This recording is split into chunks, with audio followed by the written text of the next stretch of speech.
That's what intuition is.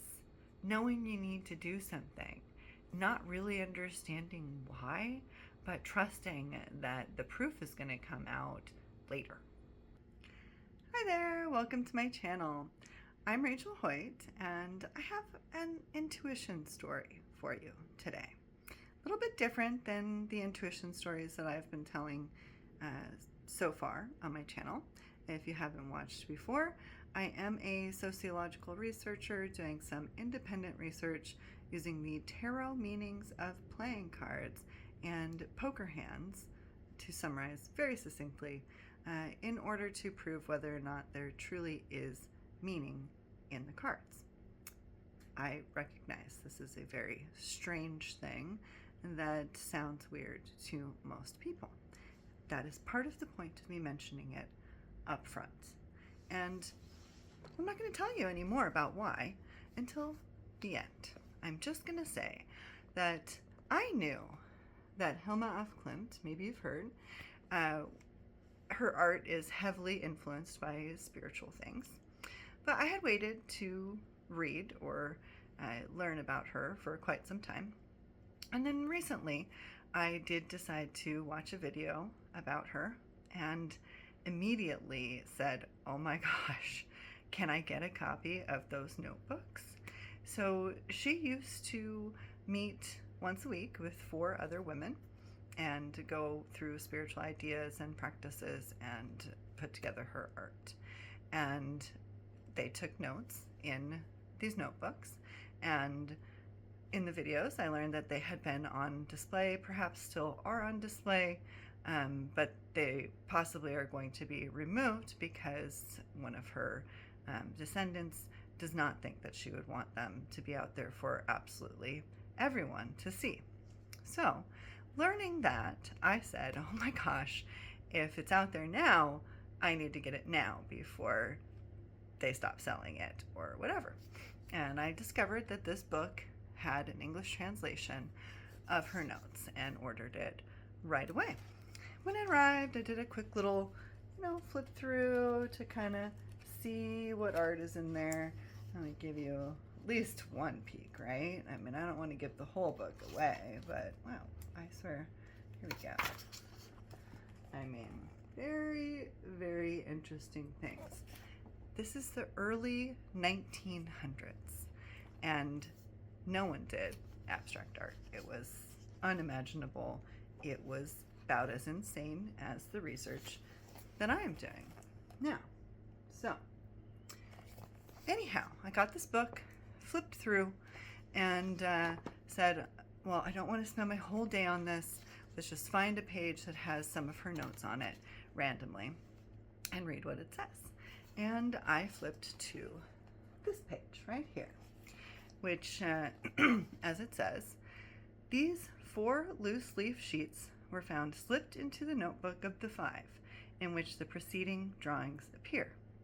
It is not known to whom this is addressed.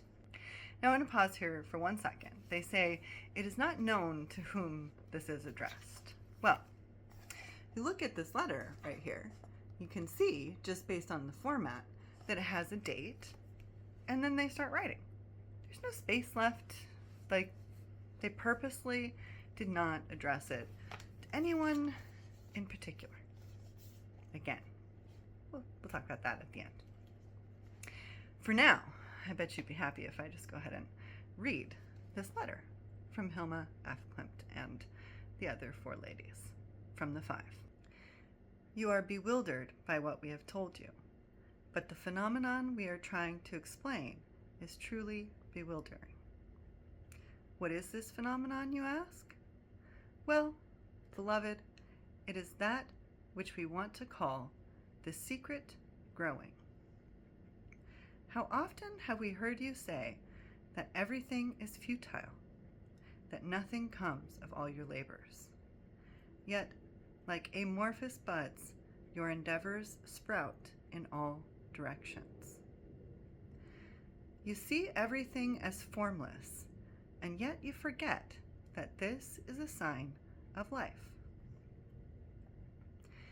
Gradually, the formlessness takes on more precise contours and the steadily growing roots feed an ever stronger plant, which will one day explode with an abundance of leaves and flowers.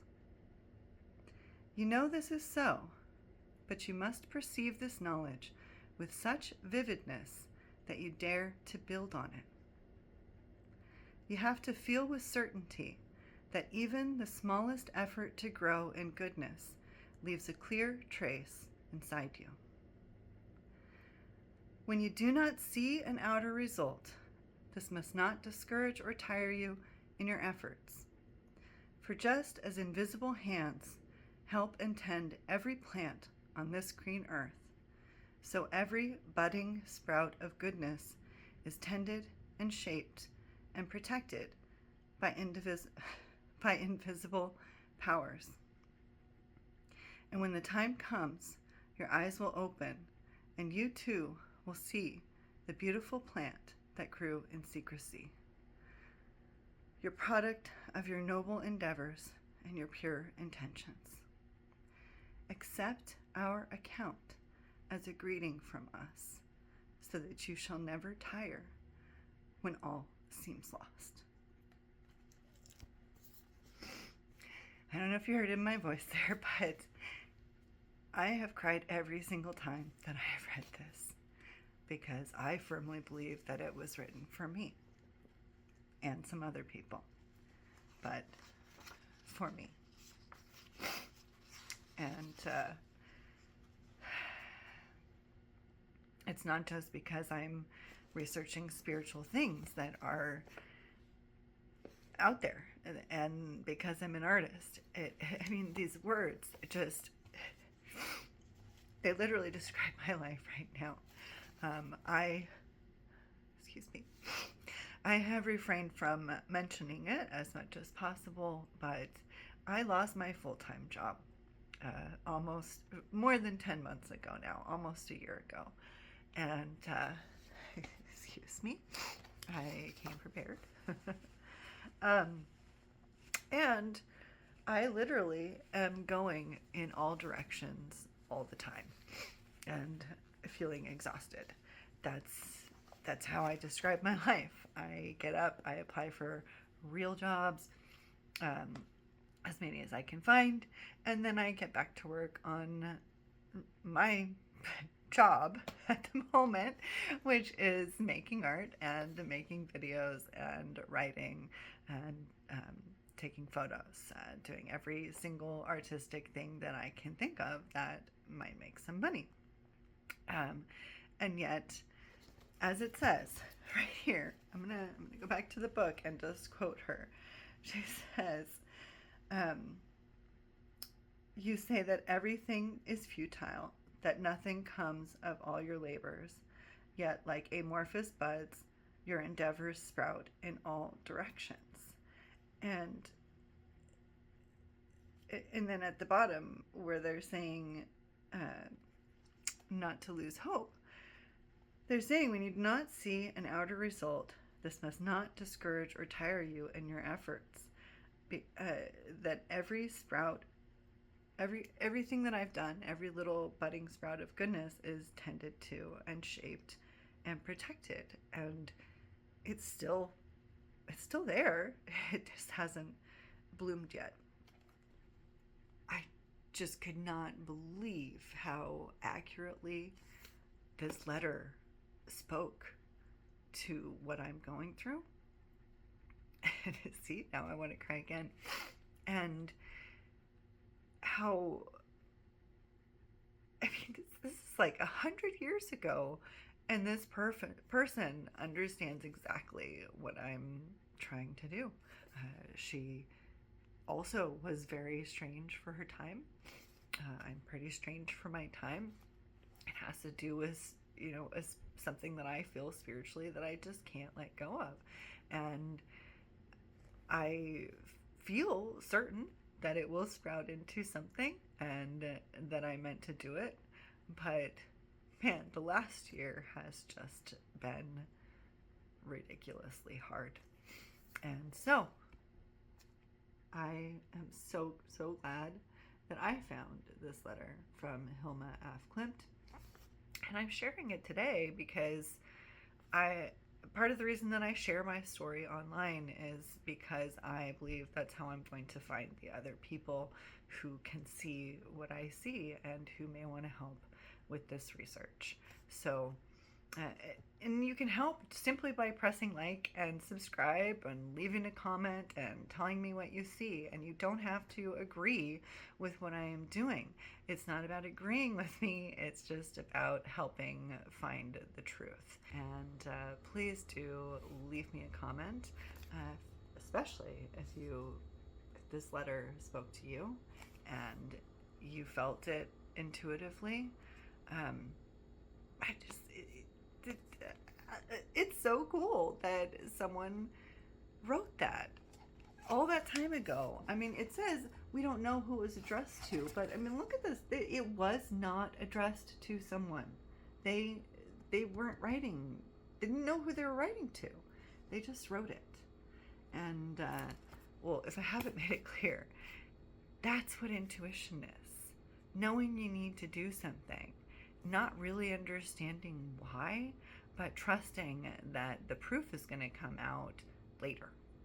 Whether or not I know that I need to do something by intuition does not mean that it can't be proven with logical facts. You know, maybe back in Hilma's time, certain things couldn't have been proven about what she did, but she put it out there so that we can prove it with logical facts. Or, you know, that could be said of anything. But to say it's intuitive when what you really mean is I know that there's a bunch of information out there that I could read to know whether or not I'm right for sure, but I just don't really feel like looking at it, that's not intuition. That is jumping to conclusions.